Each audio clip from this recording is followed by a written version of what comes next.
le sexe, quand tu as une bonne connexion, tu n'as même pas besoin de parler. Ben, quand je veux du sexe, je fais un move. I wanna zing ah.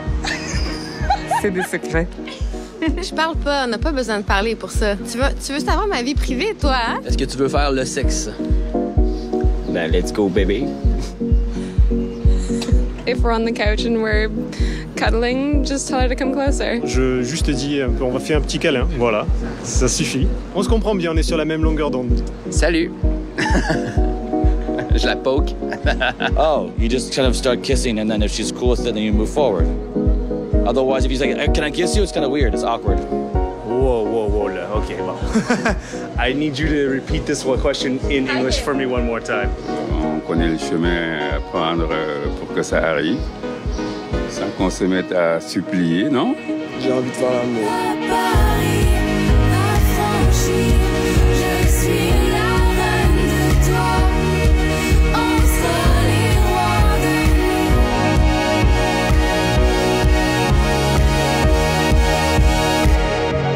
Comme ça picote les lèvres. Fait que ça gonfle les lèvres, hein? Fait que ça a gonflé les miennes aussi. Ouais. Ça pique. Je sais. Ça a fucké mon goût.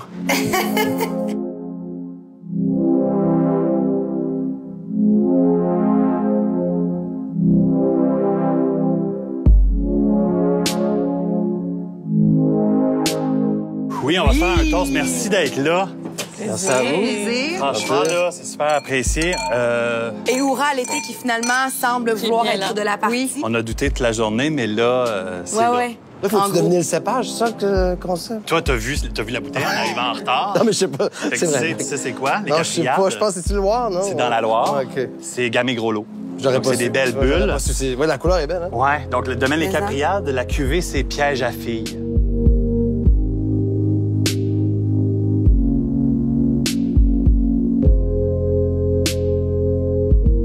Donc, on commence avec un amuse-bouche, comme à toutes les fois. Puis cette fois-ci, c'est l'huître. Dans le fond, on est allé vérifier si c'était vrai que c'est aphrodisiaque ou non. On est allé voir un producteur, Bleu Marin, Richard Saint-Pierre, qui nous a accueillis. Il nous a papé à peu près 422 huîtres. Et puis, on en a ramené quelques-unes pour qu'on puisse déguster. Moi, j'ai capoté sur Bleu Marin la fois. Il y avait comme des huîtres avec des petites torsades. Là, quelque chose qu'on goûte pas jamais au bout. Ça, c'est de la côte ouest. Oui, on dit que ça fait changement. C'est du Pacifique, hein, qui était plus laiteux. Ouais, moi, je les aime moins. Au moins, tu sens qu'il y en a dans Besace. Il y en a clairement dans Besace. Tiens, je t'ai invité à en prendre une. C'est la Conway Pearl. Puis la garniture, j'ai gardé l'idée du raisin là-dedans. Donc, c'est du raisin immature. Donc, un pickle de raisin à la nette. Donc, un pickle à la nette avec une petite huile d'herbe. Fait que ça va être super punché. Faites attention au sel qui est en dessous. Ça tenait pour pas que ça renverse. Mais là, il y en a un petit peu sur l'écaille. Là, observez votre corps, comment vous vous sentez, si c'est plus... Il a dit que ça allait être un mythe ou non?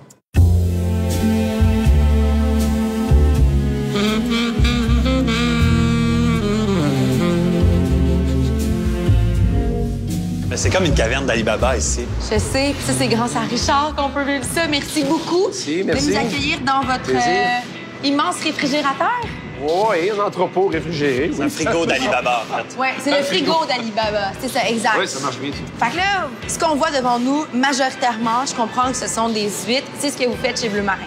Oui. Nous, on sert la restauration dans le poisson frais aussi, poisson congelé, mais on a vraiment un privilège d'avoir une belle distribution de coquillages. C'est une dizaine d'années que nous, on est ouvert, mais avant ça, on travaillait très fort là-dessus. Et là, on est arrivé là, à un point qu'on a une variante, on a beaucoup de provenances, que ce soit un peu partout dans le monde. Souvent, on a entendu parler de l'huître comme étant aphrodisiaque. Est-ce que vous considérez que c'est aphrodisiaque? Ça reste... c'est un effet placebo, faut croire. Ça a vraiment sa place. On parle de ça à chaque événement qu'on fait, les gens. Mais oui. 9 sur 10, c'est wow, des huîtres à soir, puis le monde se regarde, puis c'est comme wow, c'est à soir que ça se passe. Ça sort, ça nous, se passe. on entend ça, puis on dit wow, c'est tout le temps là, c'est présent, régulier. Mais juste, on pense à la moule aussi, que ça peut avoir l'air de l'organe génital des femmes. Ah, tu vas là? Hein? Oui. Ben non, mais... Oui, mais c'est vrai que ça l'a... C'est plus le luxe, un peu. Peut-être. Aphrodisiaque qui fait sexualité. Oui. Les noms des huîtres, des fois. Parce que souvent, c'est la provenance. Tu sais, Raspberry Bay, Pickle Point, c'est des endroits précis. Mais des fois, ils se laissent aller. Ben oui. Regarde, par exemple, celle-ci, tu sais. Savage Blonde. Oui, la Savage Blonde. Oui. Il y en a Mais là, ça, c'est pas sexualité. Comment? Exact. Mais il y en a d'autres, là. Il y a la petite blonde, il y a le Sex on the Bay, qu'on n'a pas parce que... Sex on the Bay. Parce que intemporel. Elle est plus facile, elle est blonde. En tout cas, mais c'est ma joke, là. Si vous me parlez un peu des sortes d'huîtres qu'on a. Là, on a vu la Savage Blonde. Oui. Vous avez parlé tantôt de la petite frisée que celle-là ici, une qui est... ça, c'est quand même super beau, là. C'est magnifique. Celle-là, on la retrouve dans l'État de Washington. Ça, c'est sûr, c'est une petite huître, mais elle va combattre celle-là ici, là. Si jamais vous voulez vous lancer, vous pouvez. Je peux maintenant? Martin, là, oui. c'est quelque chose qui arrive. Oui, c'est ça. Si jamais la passion devient trop grande. Non, mais si d'ici la fin de la dégustation, je vis le côté aphrodisiaque, mon amour. On va en donner une à Martin aussi. Bien ici, de toute façon. On est super bien, là. T'es toujours chaud. Oui.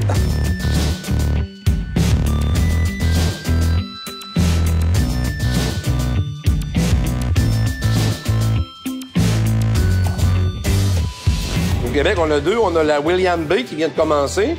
Je crois que c'est dans la baie des Chaleurs. Et on a celle des îles de la Madeleine, qui sont quand même pas faciles à avoir. Est-ce que veux-tu un peu de caviar de truite avec celle-là? Oui. Oui? Ah. J'ai jamais entendu dire non. J'ai jamais entendu dire non, oui. Mais non, c'est ça. Oh non, vous savez quoi? C'est là quand on dit, quand on dit que ça fait cochon, tu sais, ça rentre dans le thème un peu, là, effectivement. Mais ça, mais là, t'en mets beaucoup, là. Ça parle de la sexualité, là. Oui. Check ça. Oui. Ça, c'est du sexe, là. Oui. Moi, après des huîtres comme ça, c'est comme... Après le sexe, j'ai plus envie de parler, là. Non. J'ai juste envie d'aller me coucher. Ciao. On a même pas eu le temps. Hein? On a même pas le temps de fourrer. OK. Ben merci, Richard. C'est quoi? Oui. Hey, c'est salé, cette émission! La sexualité, il y a quand même quelque chose de très tabou là-dedans. C'est drôle parce que on a presque tous une vie sexuelle. Du moins, j'espère que tout le monde en a une, si ça leur tente d'en avoir une. Mais c'est très difficile d'en parler publiquement. Est-ce que vous trouvez que le sexe est tabou? Je sais que toi, tu... Ben moi, oui, rapidement, ce qui m'énerve, c'est que je comprends qu'il y a toujours une nervosité puis tout le monde rigole. Tu sais, je prends l'exemple quand Lily Boisvert était là, tout le monde en parle, tout le monde riait nerveusement. C'est ça qui m'énerve. Je me disais, on peut-tu en parler sans...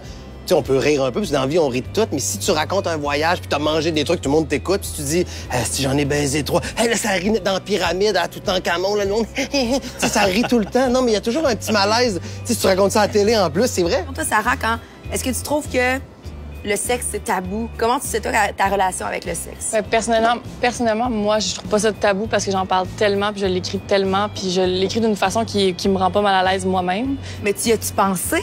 Tu sais, mettons, là, c'est con, mais toi, t'écris ton texte, puis à un moment donné, est-ce que je rentre là-dedans, tu sais? T'as-tu peur d'aller trop loin? Oui, c'est ça. Parce que je me connais, puis si je suis mal à l'aise, je vais pas l'écrire. Puis on dirait qu'il y a une façon d'en parler qui va mettre les gens à l'aise. Si tu dis, j'en ai fourré 3-4, peut-être que ça me tente pas de l'entendre, ton histoire. Mais si tu me dis, hey, j'ai fait l'amour à une femme fucking belle dans un champ de fraises, ben c'est nice. Oui, là, moi, c'était pas de la littérature, là. C'était une anecdote de voyage. Une anecdote, qui est pas personnelle, c'était juste un exemple. C'est juste une fois, là. Non, mais là, j'ai donné ça comme exemple tabou, là, tu sais. Ça part mal. Oh! Ça joue dur. Pourquoi est-ce qu'on marche toujours sur des œufs par rapport à la sexualité? Parce que c'est la chose la plus intime qui soit. Il n'y a rien de plus intime que ça. Bon, ben, au sexe. Yes!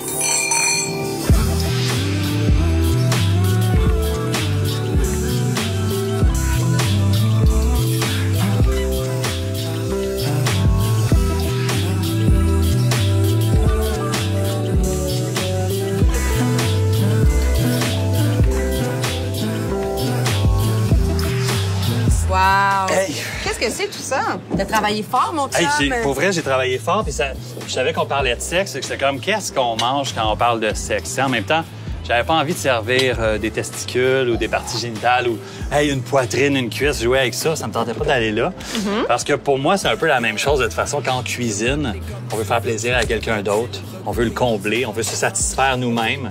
Moi, je trouvais que les morilles étaient sexy en tabarouette. Fait que je me suis dit qu'on allait chacun en avoir une. Peut-être une deuxième pour Benoît. Qui sait? Avec un fromage frais de chèvre, donc on pourra se prendre chacun notre petit paquet. Oui. J'ai fait une belle salade, donc des épinards et des super beaux haricots du Québec avec des petites fleurs de monarde et puis de l'orpin sauvage. De l'autre côté, un méchant beau gros flétan. laqué avec un petit truc vaguement asiatique, là, mais avec une salade d'aubergine, pois chiches frais, fleurs d'ail, et puis en dessous, ben des tagettes. Non, pas en dessous, au-dessus des tagettes, des belles petites fleurs. Tu sais, c'est romantique. Ça a-tu remplacé un peu le sexe? T'sais, je sais que je répète une vieille idée, mais on a le droit de dire « moi, je suis gourmand, je suis cochon, pas... » Non, mais pour vrai, il y a quelque chose de très charnel dans la bouffe aussi, tu sais. Les beauty shots, la food porn, tu sais, on est là, puis il y a quelque chose qui se passe. Il y a des émotions que ça procure. En tout cas, ben, j'espère que ça va vous en procurer. Mais sinon, on boit aussi à Amuse-Bouche. Donc, on termine les bulles tout doucement. Oui. Puis là, on a le vignoble de l'Arbre Blanc, que tu connais sûrement. C'est un vin d'Auvergne où le sexe est prédominant, j'imagine. C'est un assemblage. Donc, c'est du pinot gris macéré dans des pots de sauvignon blanc. Donc, c'est l'esprit d'un vin orange, mais un mélange, encore une fois, donc une juxtaposition de 2 cépages. C'est la cuvée Les Fesses. C'est formidable. C'est un hasard. Là, tu t'es gâté. Je me suis gâté. Est-ce qu'il y a beaucoup de clichés autour de la sexualité? Je pense que oui. Je pense que tous les sujets qui mettent mal à l'aise laissent place à l'imagination parce que, justement, on remplit pas la connaissance par une réalité. Donc, qui dit imagination, dit le peu vécu, ou on s'appuie sur qu'est-ce qui a été véhiculé. Alors, autour du sexe, il y a plusieurs clichés, puis je pense qu'on se complaît à se cacher derrière des clichés. C'est rassurant de parler de clichés au lieu de parler de notre propre sexualité, puis de ce qui est moins beau, ce qui est moins agréable, ce qui est moins chic. L'été, souvent sur la couverture des grands magazines de femmes, là, genre je pense à des magazines classiques, genre le Cosmopolitan, par exemple. Ma lecture habituelle, quoi. Ce que Martin lit tous les soirs avant de se coucher. De la grande littérature. Exact. C'est plus la sexualité dont on va parler durant l'été. C'est comme si c'était... Le sexe, ça venait avec la saison chaude, tu sais. On a un regain sexuel l'été. Est-ce que tu trouves pour moi, vrai? je veux dire, encore là, ça me peut faire rigoler. Je parle techniquement, je m'ouvre. Mettons, moi, l'hiver, j'ai un peu des primes saisonnières. Donc, je le vis vraiment. C'est vraiment mon cerveau, mon hypophyse qui manque de lumière. L'été, je recommence comme un gamin, tu sais, à me réveiller la nuit avec des érections de nuit. Là, tu sais, genre, là, faut que je me lève. Je suis mal, je veux dormir. Je veux pas bander excité, mais je me réveille en érection l'été parce qu'on dirait que, je suis plus survolté. L'hiver, j'ai une espèce de petite déprime de la libido. Tu sais, c'est toute l'hypophyse. C'est animal, j'ai l'impression. Donc, je pense que l'été, il y a quand même un regain, là. À Montréal, tout le monde sort l'été. Il y a les parcs, il y a les terrasses. On dirait qu'on est tellement tannés d'être en dedans qu'on se met à notre meilleur, puis on a chaud, puis on est beau, puis les couples aussi se brisent au printemps. Fait qu'on a tout à la C'est romantique, tu dis ça, mais ça t'arrange dans les histoires.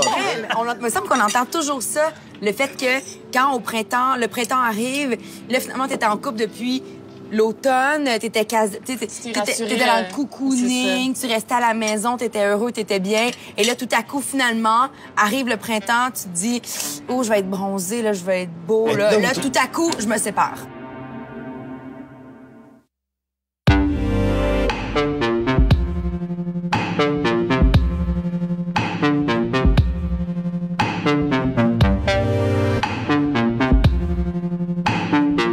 Ça fait quoi une rédactrice en chef? En fait, ça gère le contenu qu'il y a. Moi, je suis multiplateforme, donc autant dans le magazine que sur le site web et les réseaux sociaux.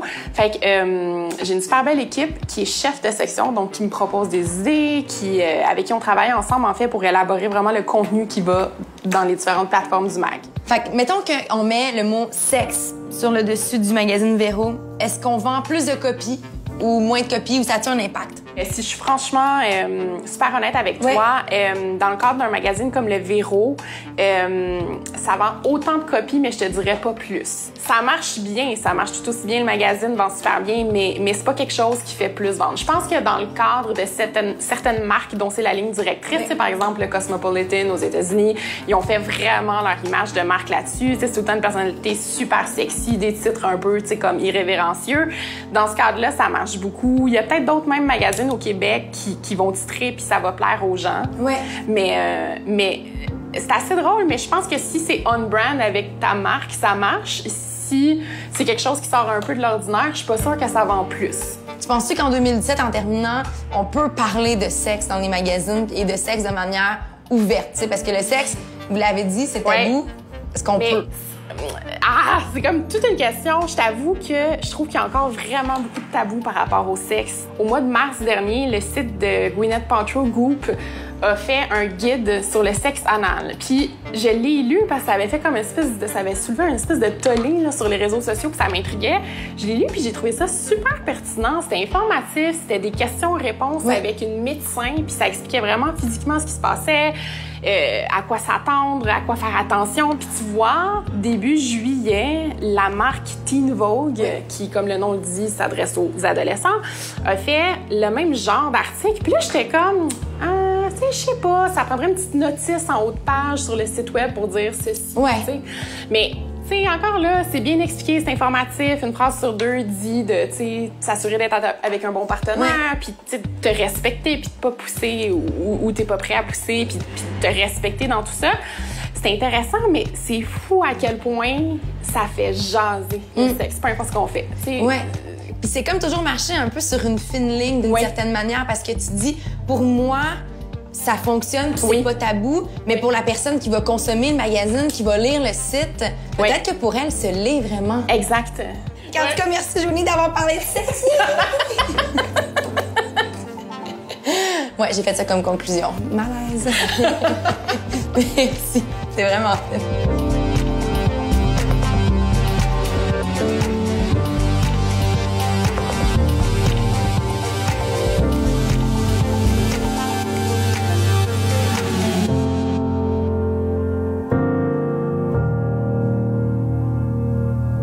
Comment est-ce que vous réussissez? Comment est-ce que vous séduisez l'autre personne, tu sais? Comment on aborde le sujet? Comment on aborde le sujet? Comment est-ce qu'on parle de sexualité? Comment est-ce que on vit sa sexualité quand tu rencontres une nouvelle personne qui t'intéresse autant en couple que juste sexuellement parlant aussi? Tu sais, ça existe. Comment on fait pour dire j'ai envie de te voir tout nu, tu sais? C'est finalement, là. J'ai déjà joué cette carte-là, puis ça l'a chié ben raide parce que la personne était comme c'est too much, tu sais. Tu disais, genre direct. Je s'attendais pas à ça. Non, puis c'est comme ben le relax, tu sais. Mais vu que si c'était le gars qui disait ça, peut-être que ça aurait été bien correct, tu sais. Mais là, vu que c'est moi la fille qui arrive puis comme, hey, j'ai vraiment, ce soir c'est sûr qu'on fait l'amour. Notre deuxième date, on fait l'amour. D'emblée, ben à jeun. Ben c'est un turn-off pour quelqu'un des fois, tu sais. Puis ça me fâche vraiment parce que comme, mais je dis la vérité en ce moment, tu sais. Je dis qu'est-ce qu'on dit pas. Fait que toi aussi tu le penses, mais tu l'as juste pas dit, puis ça te déstabilise parce que c'est moi qui l'ai dit en premier. Est-ce que la sexualité elle est genrée, c'est-à-dire une femme qui est entreprenante, honnête, qui est à l'écoute de son feelings de guts, c'est-à-dire j'ai envie de toi, hein, t'es un bel homme, t'es un beau garçon, j'ai envie de toi, ben ça te semble déranger beaucoup plus qu'un homme qui va flirter, puis souvent la flirte masculine, elle est souvent peu subtile et elle est très orientée vers la sexualité. Alors tu le sais tout de suite que le garçon, il te déshabille des yeux ou qu'il a envie de te voir sans tes vêtements. Alors, pourquoi ça nous dérange moins qu'une fille qui, finalement, te dit... Ben, je pense que c'est intimidant, c'est rare. Je pense qu'une fille va assumer ça d'emblée. Comment ça fonctionne quand vous désirez... Là, à soir, là, tu veux vraiment fourrer, là. Du vin. C'est clair, c'est moi, en tout cas, aussi, je suis d'accord. Puis de la bonne musique. Puis des chandelles qui sentent crissement bonne. J'ai dit crissement. Mettons que tu rencontres quelqu'un, puis il arrive chez vous, c'est très clair que si ça va ça se sent la passer ce camomille. soir. Il y a une chandelle à 40$ qui brûle, c'est sûr. C'est vrai? Je les garde pour ces soirées. Ça met une bonne ambiance, c'est vrai, c'est important. Mais c'est tout le temps chez nous. Ah oui? J'habite tout seul. Ça sent bon. Je trouve que l'alcool, quand tu dis il faut de l'alcool, mais si tu te saoules au Jack and Coke, ça donnera pas le même sexe que... Là, moi, je suis un grand... Je fais la propagande du vin nature, là, tu sais, je le dis, là, tu sais, j'ai pas... Et je trouve que ça te donne une énergie. Personne n'est lourd, tout le monde est... T'as l'ivresse, mais... La fille, elle va pas les dents noires, elle va faire, là, faut aller me coucher. Il n'y aura personne qui va aller se coucher. Tout le monde va faire qu'est-ce qu'on boit dans nos vinogres. La bouteille de trop, mais qui permet justement de... Les rapprochements.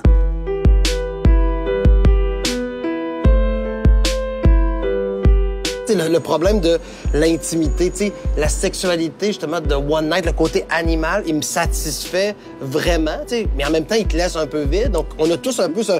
J'ai cette envie-là quand je suis en couple, puis quand je suis amoureux, je deviens quand même beaucoup plus cocooning et que je suis déchaîné, Mais des One Night, c'est jamais satisfaisant, en tout cas pour ma part. C'est comme, il me semble, la sexualité, ça devient bon avec la pratique, puis avec tu connais le corps de l'autre, puis tout ça. Puis un One Night, pour moi, en tant que femme, c'est jamais satisfaisant parce que c'est tellement juste comme, c'est rendre sort, là. C'est comme, c'est frais. Je comprends ça, mais il y a quelque chose qui me... Qu'est-ce qui t'énerve? Non, mais il y a quelque chose qui me travaille dans le... Il y a une histoire vécue, là-dedans. Non, mais non, c'est pas... Je ramène pas ça à ça. Je trouve que c'est le côté... animal. Tu sais, qu'il y a quelque chose qui s'éteint. Donc, tu connais au bout de la personne, tu fais... Ah, ça... Comment tu peux? Tu n'es pas dans l'hyper-excitation. C'est comme quand t'es en couple longtemps, tu frenches plus. C'est quelque chose qui disparaît, le french. Donc, c'est tellement le fun. Tu dis exactement ce que je dis, dans le fond. C'est ça, si tu frenches plus, t'es moins... T'es dans d'autres choses. Mais je parle de one night, le one-shot deal. Là, okay. Je veux dire, mon corps est shut down. Là, comme ma switch plaisir est à off, c'est sûr. Je comprends. C'est très personnel. Je pense que quand on parle de sexualité, on peut pas parler de généralité. C'est quelque chose d'extrêmement subjectif et de personnel. C'est sûr que quand on dit, voyons, la sexualité, ça touche tout le monde. Oui, ça touche tout le monde, de près ou de loin, mais c'est pas vrai que tout le monde a la même sexualité. Et c'est pas vrai que tout le monde a une sexualité active. Un one-night stand pour une autre personne, c'est peut-être ça qui l'allume, justement. La variété, le différent, le je te reverrai plus jamais. Puis cette première fois-là, one-night stand ou première fois dans une relation, on sait pas, on a envie de s'embarquer, mais jusqu'où on va aller, tu sais. Oui. Fait que ce début-là, ben oui, il est stressant, tu sais. On se connaît pas, on est de plus dans un souci de performance. C'est énervant la première fois, mettons, que tu couches avec une fille, que t'as un gros feeling, mettons, que t'es amoureux. Ça, c'est fou, là. Ouais. C'est fou. Si t'es pas amoureux, tu t'en fous. Tu dis, ça tourne mal, je m'en fous. Si ça tourne bien, moi, c'est là que je performe le mieux. Si je suis amoureux, je suis complètement dysfonctionnel. Mais c'est sûr et certain. J'ai pas de pression, parce que je me dis, même, je suis pas bon, je m'en fous. Puis là, ça fait que je suis bon. C'est comme si on disait, va sur scène, hey, sois même pas drôle. Je vais arriver fort, j'ai pas de pression, cool, je vais faire un bon stand-up. Mais si on me dit, hey, là, sois drôle. Le gars qui est passé avant, c'est un. Là, tu bafouilles, t'es trop nerveux. Mais c'est vrai en même temps. Mais il y a quelque chose de le fun aussi dans le fait que t'es en couple, t'es bien, t'es heureux. Quand t'as un rapport sexuel, ça devient quelque chose de vraiment le fun parce que tu te connais tellement. Puis, en tout cas, je trouve que tu finis par t'amuser un peu là-dedans. Effectivement, moi, je trouve qu'on a une super belle sexualité, puis c'est vraiment le fun à vivre en couple, en proximité, puis de la développer. C'est quelque chose qui est le fun à vivre. Puis même si t'as une longue relation, une courte relation, ça veut pas dire que ça va arriver. Là, ça arrive. Par le passé, j'ai eu des problèmes avec ça, de l'intimité. Donc, j'aimais, mettons, la fille, mais je devenais un petit peu terne sexuellement. J'avais envie d'être la personne, mais j'avais plus la drive. Là, ça nuisait à mes relations. On se laissait. Là, mais c'est le point le plus difficile, moi, je trouve. Triste un peu. Mais c'est le confort. C'est comme, je vais me trouver belle, peu importe. Je vais trouver beau, peu importe. Genre, on fera l'amour la semaine prochaine. C'est comme... Ouais. C'est un peu dans l'acquis. Puis comme ma validation dans l'amour était à travers notre vie sexuelle. Puis je trouve que c'est pas si con que ça parce que, je veux dire, c'est tellement bon signe que tu vas dévorer la face de l'autre personne, tu sais. Même après 1, 2, 3 ans. Je pense que l'idée de se réinventer est une bonne idée, mais de se réinventer, c'est aussi d'accepter que la sexualité va changer. En fait, on se trouve paresseux, tu sais, on se néglige, tu sais. Hey, les deux, on a une grosse semaine, on travaille, puis là, on regarde. Ben, moi, j'ai tendance à faire ça, j'écris, moi. Depuis, tu sais, quelques jours, il s'est rien passé, tu sais. Le fait qu'on soit fatigué, tu sais, c'est drôle parce que... La journée dans le corps. Oui, mais la journée dans le corps. Vous imaginez, c'est énervant. Paresseux. Mais là, vous faites référence parce qu'on se met tout le temps l'impression il faut faire l'amour. C'est ça. C'est super pénétratif. Finalement, il y a tellement un éventail d'intimité et de moments sexualisés qui peut s'offrir à vous. Moi, je m'en vais. Là, je pense que c'est le bon moment pour arriver avec le dessert. Oui, hein? On va se craquer ça, là. Je pense que j'aime le plus du burlesque, c'est you do whatever the fuck you want.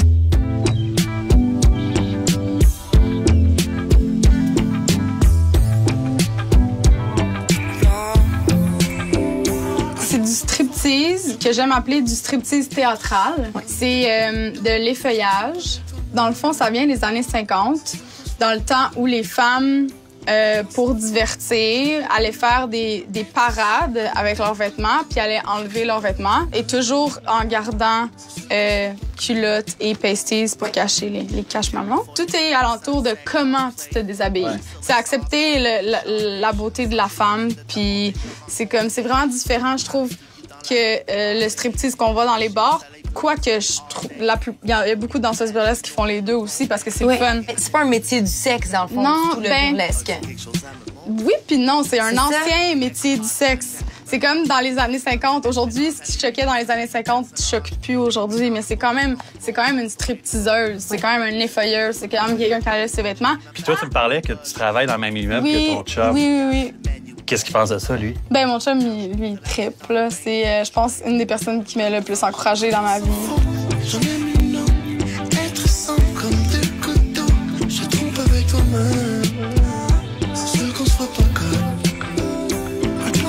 Tu sais, il sait sait que tu fais ça comme métier. Est-ce que des fois, dans votre univers, tu lui fais des striptease, des danses comme ça, ou c'est réservé au travail?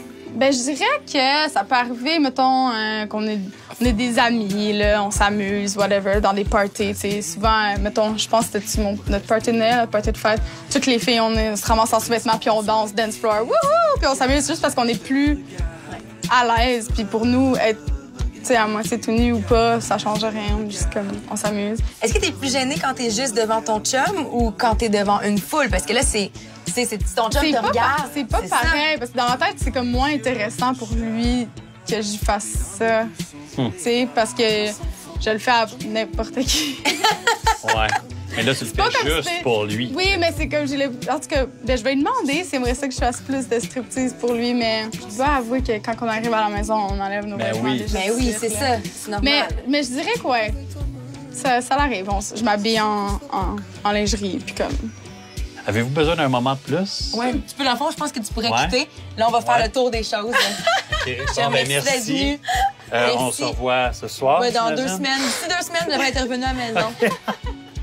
Bye! Bon, maintenant qu'on est entre filles...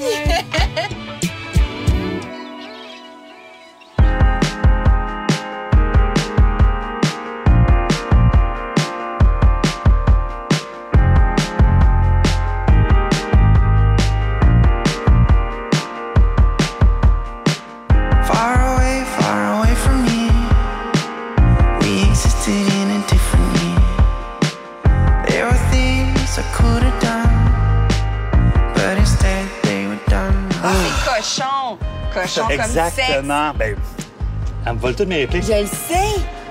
Donc, glace molle à la pistache, sauce choco, crumble cacao et puis quelques framboises, comme c'est la saison. C'est magnifique. C'est pas pire, hein? C'est vraiment très bon. Les cuillères sont là. On peut-tout juste le manger, plus parler, plus rien dire? On pourrait faire ça. On pourrait faire ça. C'est une fois que t'es comblé, là. Exact. Tu sais, ce moment-là, le moment de silence. Sarah Maud, moi, on dirait que quand je vois ça, ça me fait penser à ton premier livre qui s'appelle Cœur de Slutch. Oui. On dirait que c'est comme exactement ça qu'on voit, la couverture de ton livre. Je me demande quand tu t'appliques à rédiger de la littérature sexue, comme tu l'as dit. Je vais le dire érotique, mais je vais dire sexue. Est-ce que là, ça a un impact sur ta sexualité, tu sais? Mes livres, c'est ma vie, en fait. C'est 90% autobiographique. Fait que je raconte mes affaires, tu sais. Fait qu'on dirait que ça peut pas être autre chose que réaliste et authentique et collé sur la réalité. Fait que quand j'ai eu à raconter, parce que Cœur de Slutch, ça raconte l'obsession d'une fille de 17 ans de plus être vierge, dans le fond. Ton 3e livre, qui s'appelle Maxime, va sortir bientôt. Ouais. C'est la suite, donc, de tes 2 premiers livres. Quand maintenant tu vis une relation sexuelle, est-ce que tu te dis, à un moment donné, j'ai hâte de l'écrire, celle-là? Toujours. Pour vrai? Ben oui, tout le temps. Mais je pense qu'en terminant, il y a comme une chose qui revient sans arrêt depuis le début de nos discussions, c'est des différences entre les hommes et les femmes. Tu sais, il y avait une différence entre ce que Sarah Maud tu disais, entre ce que Benoît disait, entre ce que Laurence t'exprimait quand tu parlais d'un homme, d'une femme, une différence entre Martin et entre moi. Est-ce que vous considérez qu'il y a réellement différence par rapport à la vision du sexe chez l'homme puis la femme? De par la biologie, de par aussi la génétique, de par tout simplement la culture et l'éducation. On a tous été élevés dans un joug genral qu'on appelle, c'est-à-dire le genre masculin, le genre féminin. On peut-tu arrêter de dire que l'homme chasse et la femme attend? On peut-tu comme se baser sur Je pense qu'il faut pas nier d'où on vient. On peut pas nier des millénaires d'existence. Par contre, oui, on peut regarder d'avant. Mais il faut pas oublier que ça se peut que le changement prenne un petit peu de temps et ça se peut que les groupes genrales soient un peu déboussolés parce que justement, on se base sur quoi? On se base sur le avant. Puis le avant, c'est quoi? Ben, il y a pas si longtemps, le couple était monogame, les femmes étaient des femmes puis les gars étaient des gars. Puis là, on est en train de bousculer ça puis c'est super positif. Mettons que je vous dis, là, on a terminé. Avez-vous le goût de Frencher ce soir? On dirait qu'après avoir parlé autant de sexe... On l'a comme trop décortiqué quasiment. C'est vrai. C'est comme la théorie, on disait là, faut en faire un peu l'intimité. Moi, je rentre chez nous, j'aime mieux manger une petite crème glacée. Une autre bouteille, peut-être, non? Une autre bouteille? Non, pas là. On l'a dit en symbiose, en plus. C'est ça, off-cam. Ah ouais, c'est pas grave, Alain. Oui, je la prendrai tout seul, les deux. Vous autres, je vous entends. J'entends. Tu veux fourrer? OK, parfait.